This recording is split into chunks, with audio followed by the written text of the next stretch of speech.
now we are talking about 11 lakh crores of rupees to be put into the housing sector. So I think that's a big comeback, much bigger than what anybody had anticipated. We've not seen any policy reforms coming in to sponsor rental housing. This is the first time that we are seeing that ray of hope. Let me also welcome on the show Niranjan Hiranandani. Thank you very much, sir. Your sense as far as the budget is concerned, not much specifically announced for the housing sector, so to speak, except the PM Awas Yojana, and the negative impact with regard to the indexation being taken away in the entire capital gains restructuring. So, Avni, let's look at it differently. Number one, affordable housing had a huge setback in the last 1 year. Yes. And that sector was really suffering, partly because the interest rate by RBI had gone up. So when home loans were at 6.5%, they are now 8.5 to 8.7%, maybe even 9% in some cases. So a large number of people who could afford an EMI for an affordable home could not afford it. Number two, the PMAY scheme, the earlier one, got exhausted in August, September last year. So there was no availability of any interest subvention which was there. Now this has sought to be brought back.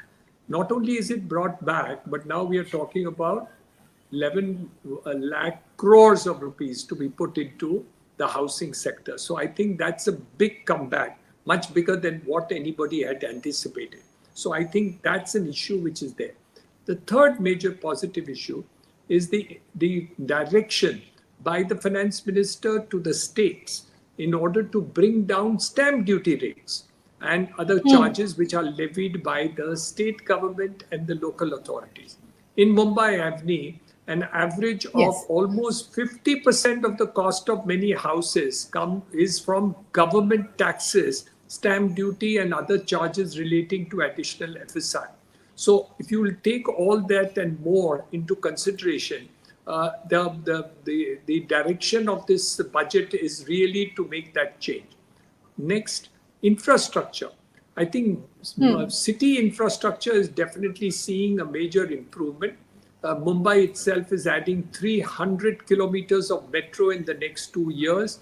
We have a cross-harbour bridge and a new airport and a coastal road on the western side. So all in all, infrastructure of the cities is definitely helping the housing sector. The other very important thing is the idea of skill training. We have not been able to get skilled workers for the love of money. In the last couple of years, I wanted 100 skilled workers. I wouldn't get 20, 25 of them. While I think the new focus is very clear that the skilling is going to be an important factor which this government is going to take up. So I think with the growth of infrastructure, housing, the interest subvention on home loans, the fact that we will hopefully get some reduction in tax rates and the capital gains tax benefit for the short-term players. So some person who wants to invest into, let's say, the capital markets, or has an alternative now to invest into the real estate market. Earlier, he would pay 10% in capital gains in the stock market and 20% in real estate. Now the choice is clear. He can invest either in the real estate market or the stock market, and he would get the same benefit of 12.5%. But you're right. The earlier the issue of taxation for heritage, older property investment would certainly be negative. But for the people who are investors into the market, it will be much more beneficial that you will get many of the people now opting for real estate investment and not only into the stock markets or the capital markets game. So I think these are the positive things in the real estate sector that I see. Others, of course, are issues which we will have to see as we read the fine print of the law in terms of how these interpretations are going to be executed. Right.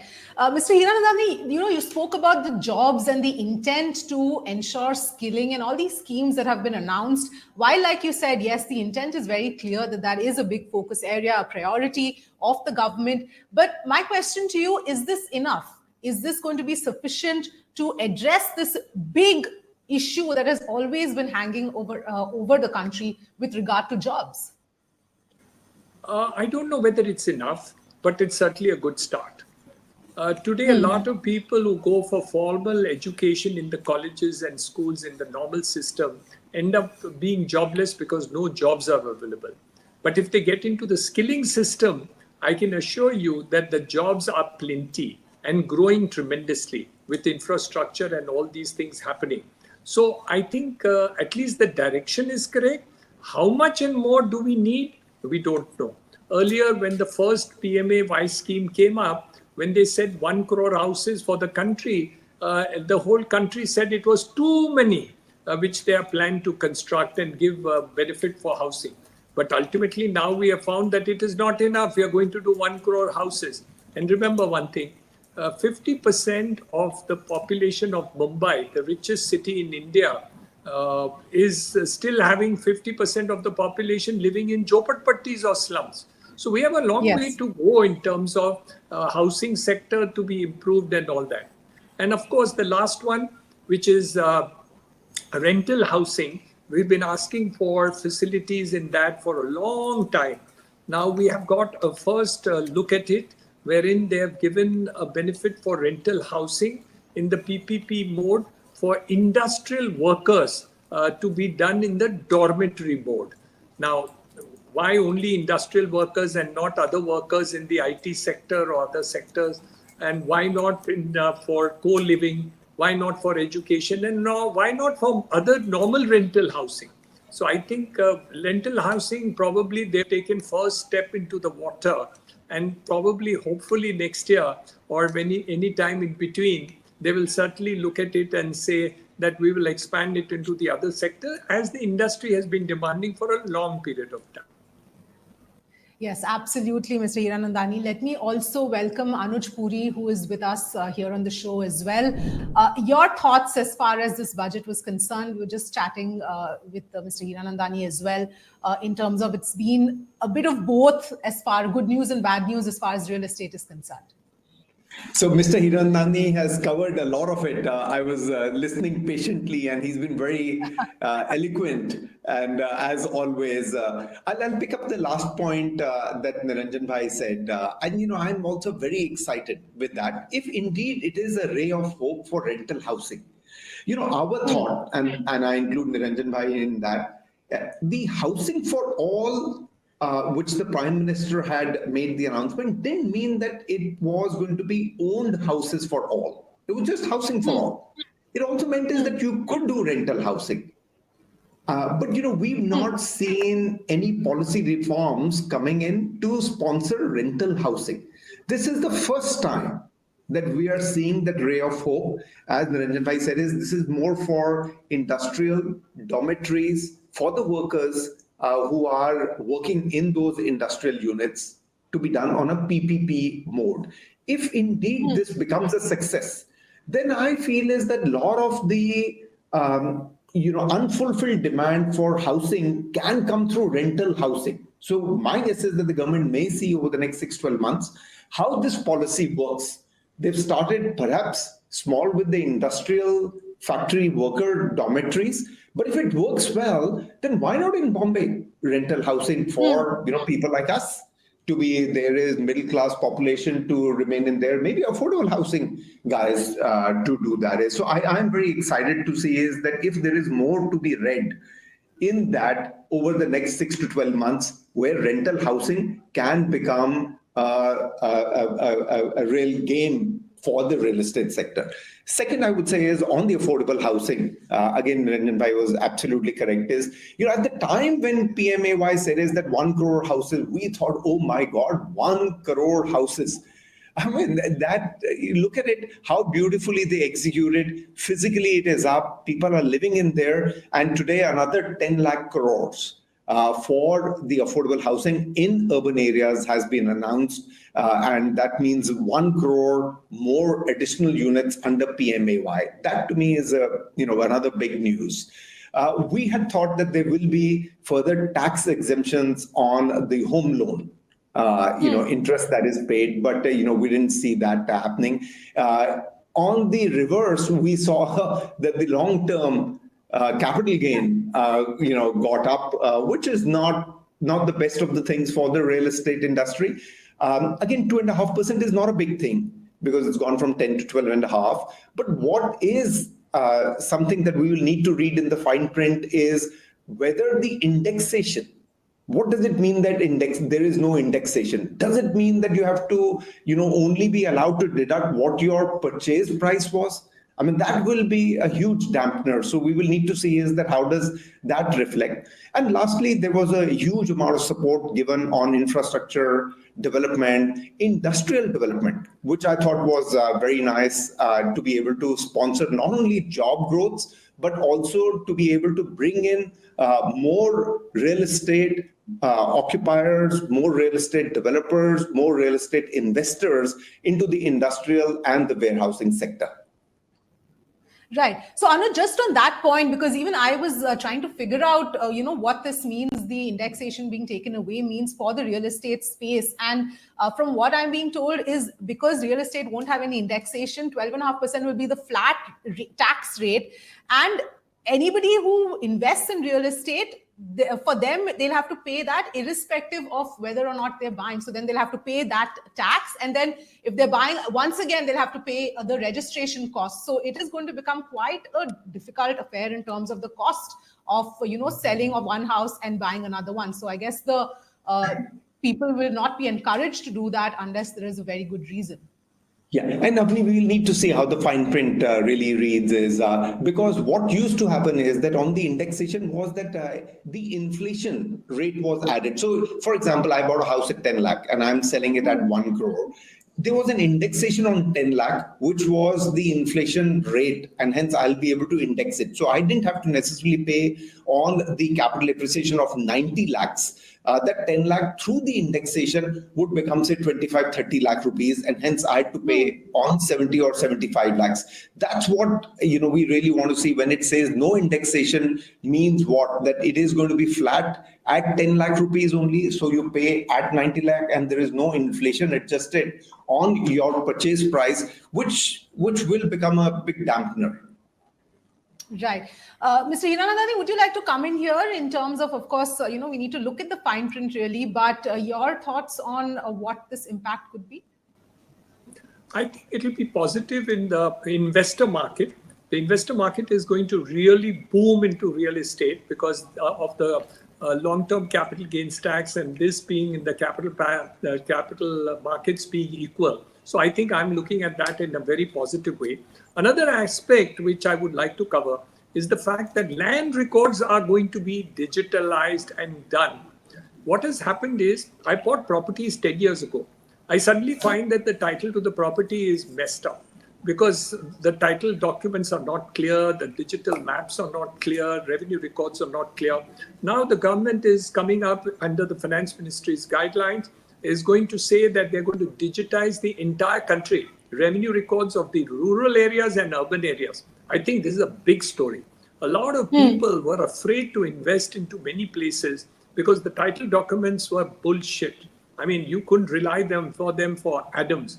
And a lot of people have suffered by putting in money into properties where the titles have then proved to be untrue. I think the statement that it's going to be digitized with GI mapping and other things is a big story that has actually not been highlighted. And I think it'll be very important to see that the titles to these properties are clear. And the last I would like to talk about is employment. I think underlying talk on employment is very important. You see, we are talking about social security in many forms, but look at the employment focus, whether it is in the growth of housing, whether growth of infrastructure, growth of textiles, the growth of tourism. These are all sectors where the multiplier effect in terms of employment is huge. Today, the Right. unemployment part of it will vanish if they can actually skill the people in these 4 sectors or 5 sectors. And you will find that we'll not only make up for the unemployment which is there, but actually see Right. more people to get into employment. So I think this focus on skilling is a very important focus. Earlier, we used to talk about colleges, and colleges. Today, half the students who come out of colleges don't get employment. But those who come Yes. out of skilling sectors are actually sought for. So I think a balance between higher education and skilling is going to become very important in terms of the future. And I think that is what the government is trying to speak about through the Right. budget also. Right. Anuj, before I let you go, I want to get your view slightly on a tangential, topic. Is this demand that we are seeing on luxury housing, and we've spoken about this in the past as well, affordable housing not doing really well and luxury housing really booming. And even over the past few months, it has seen a huge boom, especially in certain pockets. What is your own sense of this demand? Is this sustainable? So, Avni, it seems to be still sustaining pretty well, in particularly in Bombay market, and I would say is in a smaller way in Delhi. Delhi is largely with DLF or maybe one or two other guys that demand is. In Bombay, it seems to be holding up very well. And the good thing is, Avni, these are all end users. When I look at the profile of the buyers who are buying it, these are people who made money on the stock market or in their respective businesses, or these are CEOs of companies and they've had units or ESOPs and they've been able to dilute those ESOPs. So clearly the demand continues to pretty much hold in the Bombay market on the luxury. But again, Avni, I must say this is a phenomena which is like 70% Bombay, maybe 20% Delhi and 10% Bangalore, and full stop. Really nowhere else this Right. luxury. So it may not be misunderstood that luxury across India is doing well. It is largely Bombay led by Delhi, and then, to a smaller way, Bangalore. All right, Anuj, I'm going to let you go. I know you have another appointment to get to. But Mr. Hiranandani, if I can just come to you on the same point, any thoughts that you have to share? Because for our viewers, obviously, one question that keeps cropping up is where are real estate prices headed? So your thoughts on that as well. Well, the wealth of the nation is going up. A large number of sectors, the rich are getting richer, the middle class is getting richer, and the poverty-laden people are becoming less poor, and less people are poor now anymore. All this is indicated by the economic survey. So obviously, each of the segments are going to see a growth, the luxury, the mid-segment, and the affordable segment. However, the aberration was seen because in the last couple of years, there was no focus on luxury housing. And there was a huge shortage which was created.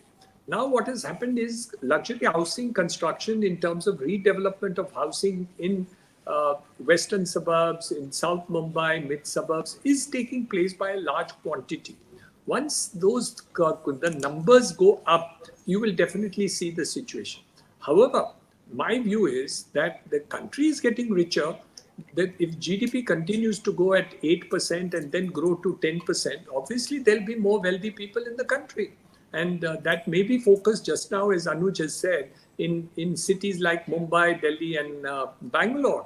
But let me tell you that there are lots of other people who are rich in other cities, but the thing has not caught up yet.